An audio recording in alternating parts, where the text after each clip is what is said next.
Now I See by Scott Stoner.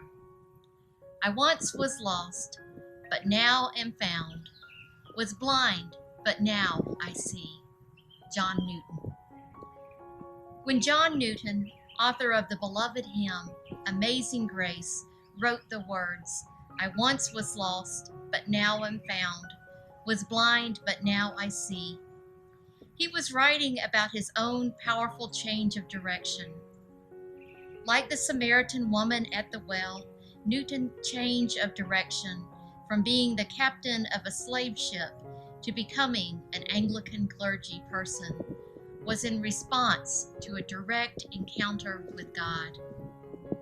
The Bible is full of stories of people who have been changed in and through their encounters with God, Jesus, and or the Holy Spirit. As people of faith, we need not ever be afraid of change. In fact, as people of faith, we expect that our ongoing walk with God will undoubtedly lead us to ongoing change and growth in our lives.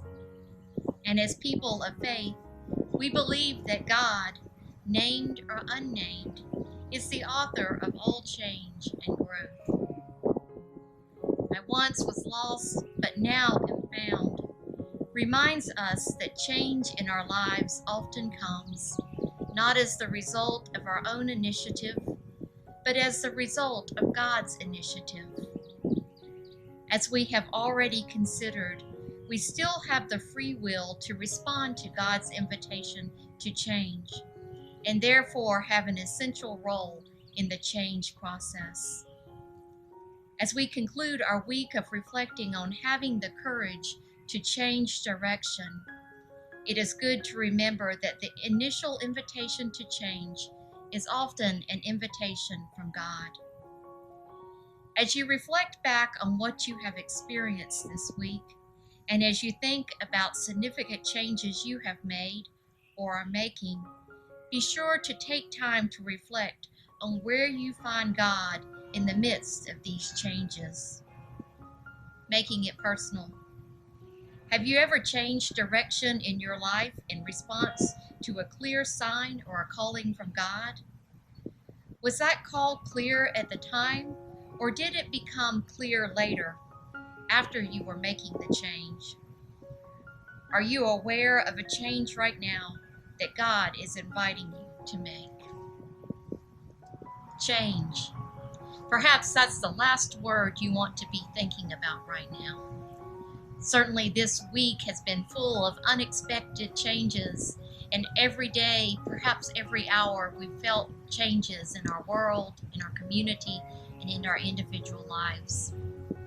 I'm recording this on a Wednesday, and by the time you hear this on Saturday, chances are we will have experienced more change.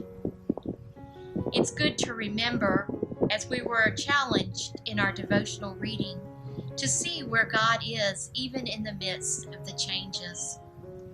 Last night, my husband and I took a walk through the community, something we would not have done ordinarily.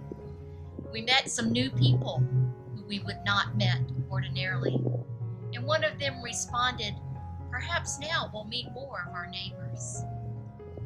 Even now, as I look around, we see the world changing. Flowers are blooming, trees are budding. What a wonderful response of God in the midst of change. Also remember that when we feel like everything is changing, that God is with us.